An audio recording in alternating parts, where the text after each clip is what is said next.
I fixed his $8 million yacht. He called me Gramps, and threw my $5,000 bill in the water. Big mistake. My name is Mark. I'm 63 years old, and I'm a doctor. Only difference is my patients are 3,000 horsepower diesel engines on yachts that cost more than your entire neighborhood. I'm semi-retired, which in Miami means I only work when the price justifies my bad back and the fact that I'd rather be fishing. I spent 30 years in the Navy as a diesel mechanic. Submarines, destroyers, you name it.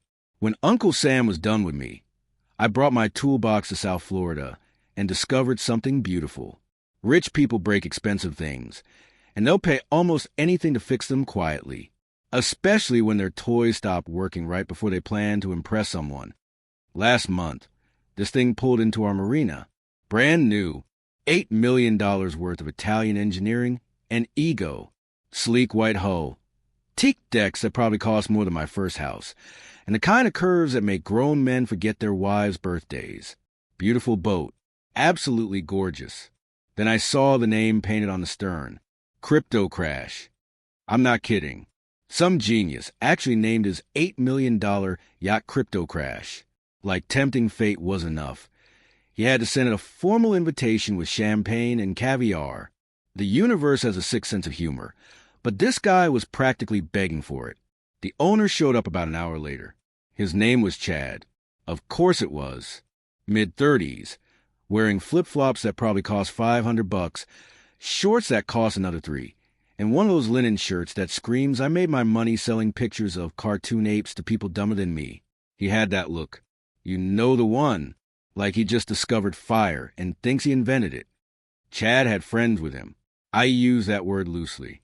They were all holding phones, filming everything, laughing at jokes that weren't funny. The kind of people who described themselves as influencers without a trace of irony. They treated the marina like it was their personal movie set. Our dock master, Tommy, a 60-year-old Cuban guy who's seen everything twice, just shook his head and muttered something in Spanish that I'm pretty sure wasn't a blessing. Within 2 days, Chad had a problem. A big one. See, Chad decided he was going to save the planet. Noble goal. Terrible execution. He filled up his tanks with some boutique biofuel he probably read about on a forum run by people who think crystals cure cancer. Maybe he brewed it in his hot tub. I don't know. What I do know is that Italian marine diesels are sensitive. They're like opera singers. Temperamental. You feed them the wrong thing. They throw a tantrum that costs more than a college education. His fuel injectors were clogged. Both engines were running rough. Misfiring. Barely able to push that beautiful hull through the water without sounding like a garbage truck having an asthma attack.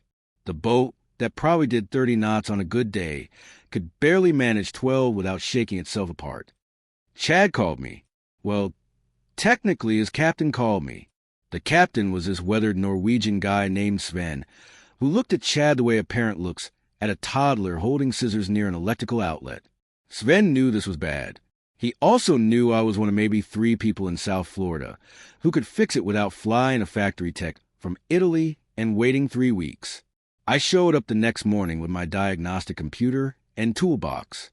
Took me about 20 minutes to confirm what Sven already suspected. The injectors were toast. Not just dirty.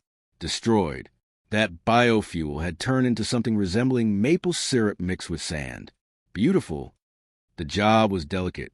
These aren't your Ford truck injectors you can grab at AutoZone. These are precision instruments that cost $2,000 each, and there are 6 per engine, 12 total. But I'm good at what I do. It's why people pay me. I spent 2 days in that engine room, which in Miami heat feels like working inside a pizza oven, carefully cleaning, rebuilding, and calibrating each injector by hand. Old school work, the kind where you can't rush, can't cut corners, and definitely can't let your hands shake. By the end of day 2, both engines were purring like they just left the factory in Genoa. Smooth, quiet, perfect. I ran them through every test I know. Loaded them up, checked temperatures, listened for any irregularities. Nothing. They were flawless. I wrote up the invoice. $5,000. Parts, labor, diagnostic time, the works. Honestly, I gave him a discount. I should have charged 8, maybe 10, but I'm not greedy, and I figured this kid probably learned an expensive lesson about reading labels before pouring mystery juice into a multi-million-dollar machine. I was wrong. Chad was up on the deck when I climbed out of the engine room, covered in diesel residue and sweat. He was holding court with his foam brigade. They were all drinking something bright blue out of champagne glasses, because apparently that's what people do now. He saw me coming and smiled. Not a friendly smile. The kind of smile you see right before someone does something remarkably stupid. I handed him the invoice. He looked at it. Then he started laughing. That high-pitched laugh that rich guys do when they think they're about to pull something clever. His friends picked up on it and started giggling too, like a pack of hyenas who found a wounded gazelle. He waved the paper in the air and said something about $5,000 for turning some wrenches. Called me Gramps. Actually used that word. Gramps said he pays for results, not time, and he could still hear a little noise in the engines, so clearly I hadn't earned my money. The noise he was hearing was normal operational sound, but facts weren't really his thing. Then he did it. He crumpled my invoice, crumpled it up like it was a gum wrapper, and he tossed it into the water. Just threw it off the side of his $8 million boat, while his friends filmed the whole thing and laughed like it was the funniest thing they'd ever seen. I watched that paper hit the water, watched the ink start to run, watched it sink. Chad looked at me with a smug expression and told me to consider it experience working for him. Said those exact words. Consider it experience. Then he asked me to leave his yacht. Said please, even like adding that magic word somehow made it less of an insult. I didn't say anything, didn't argue, didn't get angry. I just looked at him, then at the paper floating in the oily marina water, then back at him. I nodded once, picked up my toolbox, and I walked off that boat with his friends still laughing behind me. Tommy saw the whole thing from the dock office. He came out as I was loading my tools into my truck, looking like he wanted to punch somebody. I told him to relax. Some lessons take time to teach. As I was pulling out of the marina parking lot, I glanced in my rear-view mirror at my old work van, 15-year-old Ford, dented, paint faded from the Florida sun. Nothing special. But on the back window, there's a small sticker, faded, peeling at the edges. Most people never notice it. Chad certainly didn't. It says licensed federal maritime lien agent. We used to have a saying in the Navy, if you're digging a hole for someone else, make sure you've got a ladder for yourself. It means don't set traps you can't escape from. Don't start fights you can't finish. Don't burn bridges you might need to cross later. Chad never served. Probably never learned that lesson. He didn't have a ladder. He didn't even have a rope. That sticker on my truck. Licensed federal maritime lien agent. Let me tell you about that. Back in the 90s, there was this trend among wealthy boat owners. They get their repairs done, nod and smile, promise payment was coming, then suddenly develop selective amnesia. Phone calls went unanswered. Certified letters came back unopened. Meanwhile, guys like me were out thousands of dollars in parts and labor, with nothing to show for it except an expensive lesson about trusting people with more money than manners. The rich folks figured it out. Mechanics need the work more than they need the payment. We'd eat the loss rather than spend $20,000 on a lawyer to chase $5,000 in unpaid bills. The math didn't work. They knew it. We knew it. And they kept doing it. So a bunch of us old-timers got smart. We took a course. 6 weeks of the most boring, technical, mind-numbing legal instruction you could imagine. Maritime law, admiralty courts, conventions that date back to when ships had sails and crews carried cutlasses. Ancient stuff. But here's the thing about ancient laws. They've got teeth that modern lawyers forgot existed. We learn about something called a maritime lien. Now, most people hear the word lien and think about car loans or house mortgages. Standard stuff. But maritime liens? They're different. They're older than this country. They come from a time when a ship might sail away and never come back. And the only way a merchant or tradesman could guarantee payment was to put a legal claim on the vessel itself. Under maritime law, if you provide what they call necessaries to a vessel, and that's a specific legal term, fuel, repairs, provisions, things a boat needs to operate, your debt isn't attached to the owner. It's attached to the boat. The vessel itself becomes your debtor. The boat owes you money. Think about that for a second. Not the guy who owns it. The actual floating piece of fiberglass and steel. It's a weird concept. Kind of beautiful, actually, like the boat has its own credit score. I finished that course, got my certification, stuck that little sticker on my truck, and honestly hoped I'd never need to use it. Most people pay their bills once you explain how it works. Once they understand that you can put a legal anchor on their pride and joy that prevents them from selling it, moving it, or doing much of anything with it except watching it sit in a slip and accumulate dock fees. But every once in a while, someone like Chad comes along. So the morning after Chad threw my invoice in the water, I drove to my office, not the marina workshop, my actual office, a little rental space above a bait shop that smells like low tide and broken dreams. I've got a desk, a filing cabinet, a coffee maker that's older than some of my tools, and a computer that runs slow enough to make you appreciate the passage of time. I made coffee, the good stuff. This wasn't a rush job. I pulled out the forms I kept in my filing cabinet for years. Federal Maritime lien documents. They look official because they are official. Lots of whereas and heretofore, and other words lawyers use to make simple things sound complicated. I filled them out by hand. Old school. My handwriting isn't great, but it's legible. Vessel name, motor yacht crypto crash. Owner, Chad whatever his last name was. I had it from the marina registry. Amount owed, $5,000. Services rendered, emergency repair of fuel injection systems. Date of service, my signature, my license number. The whole thing took maybe 15 minutes. I drove to the federal courthouse, filed it with the clerk, paid the $100 filing fee with a check, and got my certified copy. That piece of paper, official stamp and all, was now in the Federal Maritime database. Any lawyer, any bank, any title company that searched that boat would see my lien sitting there like a barnacle on the hull. It's what I call a paper anchor. You can't see it, can't touch it, can't scrape it off with a putty knife. But it holds tighter than any real anchor ever could. With that lien filed, the crypto crash couldn't be sold, couldn't be refinanced, couldn't leave U.S. waters without my written release. The boat was effectively frozen, a very expensive lawn ornament that happened to float. I sent Chad a copy by certified mail to the address on file with the marina. Return receipt requested. I wanted proof he got it, or at least proof he refused to accept it.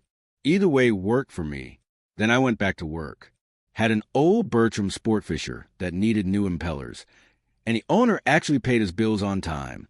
I figured Chad would call. Figured he'd be angry, maybe even apologetic. Rich guys usually go through stages. First they're furious. Then they make threats about lawyers. Then their lawyer explains how maritime liens work. Then they get quiet. Then they pay. 2 weeks went by. Nothing. No call. No payment. No angry visit to my workshop. Nothing. I assumed he'd either paid the lien, and I somehow missed a notification, or he was ignoring it like he'd ignored my invoice. Some people have to learn lessons the hard way. Then the universe decided to get involved. I was under Bertram, replacing a through-hull fitting, when Tommy came running into the workshop. Tommy never runs. Tommy moves at one speed, which is somewhere between a stroll and a saunter. Seeing him move fast was like seeing a manatee sprint. Unnatural. He was waving his phone and laughing so hard he could barely breathe. He shoved the screen in my face. It was a financial news site. Big red numbers. Charts pointing down like they were trying to dig to China. The headline said something about a major cryptocurrency crash. Billions wiped out overnight. Market in free fall. Investors panicking. I didn't follow crypto. Never understood it. Still don't. But I understood Tommy's point immediately. The crypto market was crashing. Actually crashing. And somewhere in the marina, there was an $8 million yacht named Crypto Crash. The irony was so perfect it felt scripted. Like the universe heard Chad name his boat and said, "Hold my beer, watch this."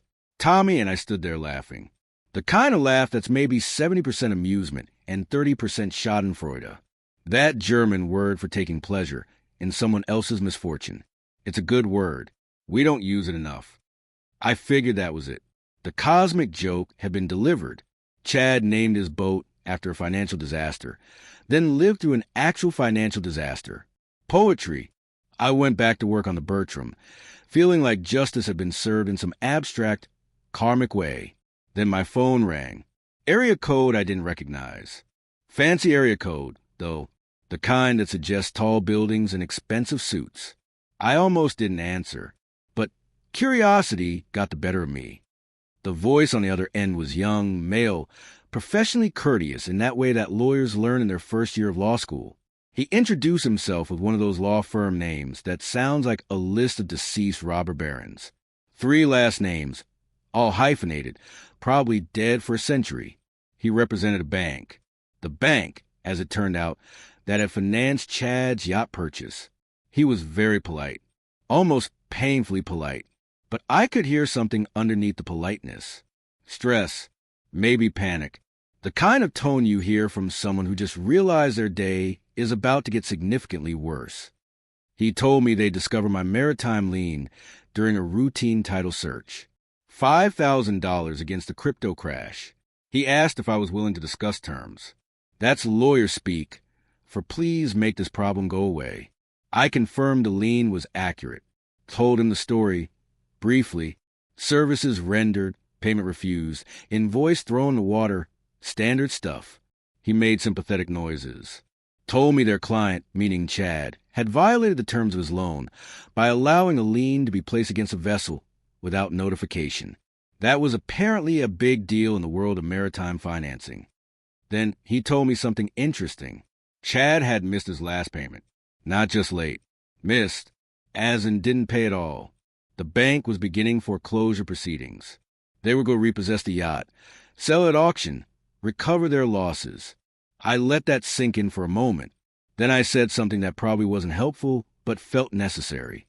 I told him it must be awfully inconvenient, my little $5,000 piece of paper getting in the way of his multi-million-dollar security interest. There was a pause on the other end of the line. Long pause. The kind of pause that happens when someone's trying to figure out if you know more than you're letting on, or if you're just being sarcastic. Could have been both. He asked if I'd be willing to release the lien in exchange for payment. I told him I'd certainly consider it if someone, anyone, paid me the $5,000 I was owed. He thanked me for my time, said someone would be in touch. Hung up. I sat there looking at my phone. Tommy was watching me from across the workshop with this expression that said he knew something was happening but couldn't quite figure out what. I just shrugged and went back to work. The bank was foreclosing. The crypto market was crashing. And my little $5,000 lien was sitting there being inconvenient.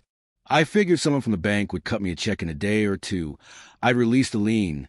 They'd take the boat, and Chad would learn an expensive lesson about throwing people's invoices in the water. Justice, I thought, was finally being served. I didn't hear from the bank for 2 days. Figured they were cutting the check, processing paperwork, doing whatever banks do when they're about to repossess an $8 million yacht. I went about my business. Fixed the transmission on a Hatteras. Replaced some through holes on a Sea Ray. Normal stuff. Then Chad called. Not his lawyer. Not his captain. Chad himself. And he wasn't laughing anymore. Wasn't making jokes. Wasn't calling me Gramps or throwing anything in the water. He was yelling. Actually screaming into the phone. So loud, I had to hold it away from my ear. He was telling me to remove the lien. Right now. Immediately. He'd pay the $5,000. Wire transfer. Cash. Whatever I wanted. Just remove it. The bank was foreclosing. He was losing his boat. Everything was falling apart. Please, please just remove the lien. I let him finish. Waited for the silence after the storm. Then I spoke real calm, real slow, told him I remembered what he said to me about paying for results, not time, and I said I hadn't seen any results yet. The job wasn't finished. He asked what I wanted. 10,000? 15? Just name a price. His voice had this edge to it. Desperation mixed with disbelief. Like he couldn't quite process that a 63-year-old mechanic in a stained work shirt was the thing standing between him and financial survival. I told him I was a little busy at the moment, had real work to do, said I'd call him back. Then I hung up. Tommy heard the whole thing, looked at me like I'd lost my mind, asked what I was doing. Chad was offering money. Wasn't that the point? I smiled and told Tommy to trust me. Said there was more going on here than he realized. Then I picked up my phone and called that lawyer from the bank. The lawyer answered on the first ring. I could hear stress in his voice even through the greeting. Told him it was Mark, the guy with the lien. Said I understood they were moving forward with foreclosure. Asked if he knew what a mechanic's lien actually meant. If he understood the word priority. Long silence on the other end. Then a very quiet yes. Let me explain something to you. Something most people don't know about maritime law. Because why would they? It's obscure, it's technical, and it's absolutely brutal when used correctly. In maritime law, there's a hierarchy, a pecking order for who gets paid when a vessel is sold or foreclosed. At the bottom, you've got unsecured creditors, people who are owed money but have no specific claim on the boat. They get whatever's left after everyone else takes their cut, usually nothing. Above them, you've got secured creditors, banks with mortgages, finance companies with loans. They've got paperwork that says if the owner doesn't pay, they get the boat. Seems pretty solid, right? Biggest loan gets first claim. That's how it works with houses and cars, and pretty much everything else, except boats.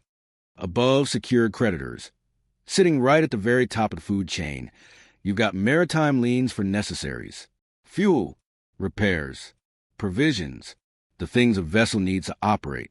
And the law, going back hundreds of years to when ships were the only way to move cargo across oceans, says those liens get paid first, before the banks, before the finance companies, before everyone.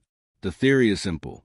If someone fixes your boat so it doesn't sink, they deserve to be paid before the guy who just wrote you a check and took a mortgage.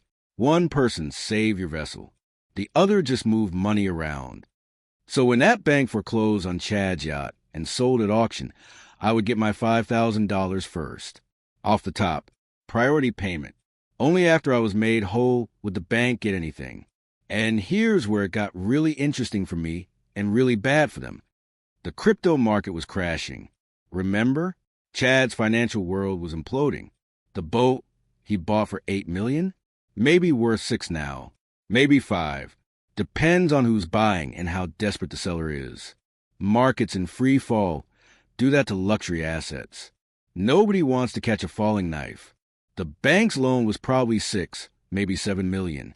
They were counting on selling the yacht and recovering most of that.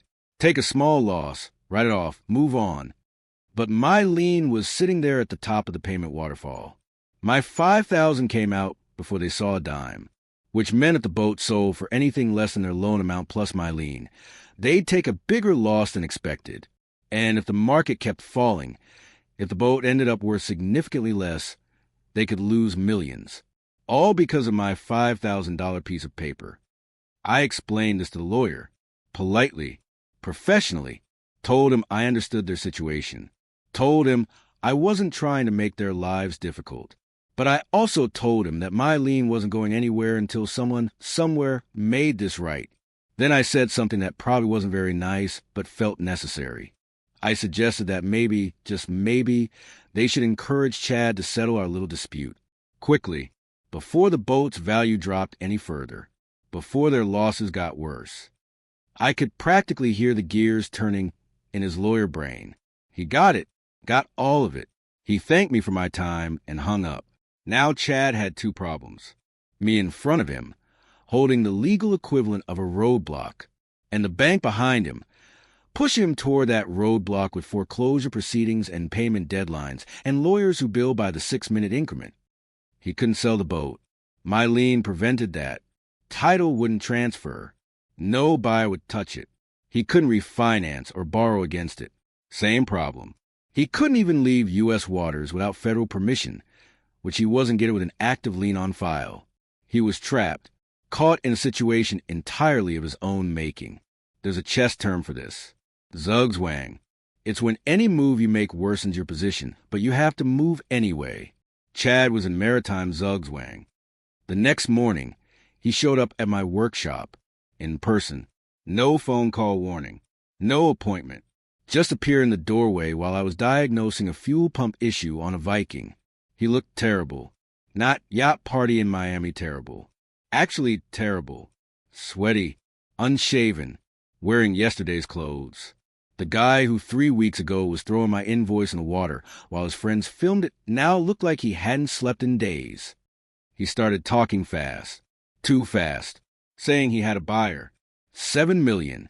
Good offer considering the market. But the buyer wouldn't close with the lien on the title. Obviously.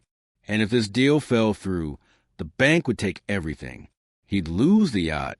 Lose his deposit. Probably lose his house too, because he'd borrowed against that to make his last few payments. He asked me how much I wanted. Please, just name a number. He'd pay anything. He needed this problem to go away. I let him finish. Didn't interrupt. Just listened while he laid out exactly how desperate his situation was. When he finally stopped talking, I walked over to my workbench, wiped the grease off my hands with a clean rag, and sat down on my stool. Took my time. Let the silence stretch out. Then I told him I'd release the lien. I'd sign whatever paperwork he needed, but I had conditions. Several of them. First condition. He was going to pay me the $5,000 he owed me. The original invoice. The one he threw in the water. I wanted a cashier's check. Not a personal check. Not a promise. Not a wire transfer he could cancel. Real money. He nodded so hard I thought his head might fall off. Said yes. Absolutely. No problem. Whatever I wanted. Second condition. He was going to go back to that dock where he humiliated me. He was going to bring those same friends with their phones. And he was going to apologize. Out loud. On camera. For calling me Gramps. For throwing my invoice in the water. For treating me like I was beneath him. I wanted a real apology. A sincere one. His face went pale. He started to argue. I held up my hand and told him I wasn't finished. Third condition. And this is where it got interesting. I reminded him what he'd said to me that day. 2 specific things. First, that he paid for results, not time. Second, that I should consider his non-payment as experience working for him. I told him I had gotten that experience, and now I was billing him for it. Consulting fee for crisis management, because I was the only person who could save his $7 million deal from collapsing. Me, the Gramps with the wrench. I was his crisis management consultant. He asked how much. Voice barely a whisper. I told him $150,000. His face did something I've never seen before. Went from pale to red to purple in about 3 seconds. He started yelling. Called it robbery. Called it blackmail. Called it illegal. Said he'd sue me. Said he'd report me. Said a lot of things. I just sat there and waited for him to run out of steam. When he finally stopped, I explained the math. Real simple. He could pay me my fee. $150,000 for the experience and consulting, plus the original $5,000 for the repair. Total of $155,000. Do that, and he'd walk away from a $7 million sale with roughly $6.8 million in his pocket after paying off the bank. Still rich. Still fine. Lesson learned. Or he could refuse. Tell me to pound sand, in which case the bank would foreclose, take the boat, sell at auction. I'd get my $5,000 off the top because of priority. The bank would take whatever was left, which wouldn't be enough to cover their loan. They'd sue Chad for the difference. He'd lose everything. The yacht, the money, probably his house, everything. But either way, I got paid. If he settled, I got $155,000. If he didn't, I got $5,000 from the bank, and he got nothing. I told him it was his choice. Stood up, went back to work on the Viking. Left him standing there doing math in his head. He took a day to decide. Actually, he probably decided right then, but needed time to get the money together. Liquidating assets when the market's falling isn't easy. He had to sell positions at a loss. Had to borrow from friends. Had to do whatever people like him do when their paper wealth turns back into actual paper. The next day, he came back with lawyers. His lawyers. My lawyers. The bank's lawyers. Whole crowd of people in suits who bill more per hour than I charge per day. We sat in a conference room at a law office downtown and signed papers. Settlement agreement. Mutual release. Non-disclosure clause, though I'm pretty sure the story has a statute of limitations on that. He agreed to pay. I agreed to release the lien immediately upon receipt of funds. Everyone shook hands like civilized people. Then we went back to the marina, that same dock, and he apologized, with his friends watching, with their phones out. He stood there and said he was sorry for disrespecting me, sorry for calling me Gramps, sorry for throwing my invoice in the water. It was pathetic and glorious. He handed me a cashier's check for $5,000. I took it, folded it once, put it in my shirt pocket. Then I pulled out the lien release form I'd already prepared, signed it in front of everyone, and gave it to his lawyer. An hour later, my banker called. Wire transfer confirmed. $150,000. Cleared and available. So Chad paid me $155,000 total to fix his fuel injectors. Most expensive repair job in the history of that marina. Probably in the history of Miami. He forgot one simple rule. Actually, he probably never knew it in the first place. Never disrespect the people who fix your engines, especially when you're dumb enough to name your $8 million yacht crypto crash. That's just asking the universe to teach you a lesson. And old men with wrenches, we remember everything. Every slight, every insult, every crumpled invoice floating in oily water. We remember and we don't rush, because time is the one thing we got plenty of, and patience is the one weapon people like Chad never see coming. I'm semi-retired now, really retired this time. Spend my days on my own boat. 30-year-old Grady White that runs better than half the new boats in the marina. I fish. I read. I watch the yachts go by. And sometimes, when I see some young guy on a fancy boat treating the dock workers like servants and mechanics like furniture, I smile. Because I know that somewhere, somehow, there's a 63-year-old mechanic with a wrench and a little bit of knowledge about maritime law. And that mechanic remembers everything.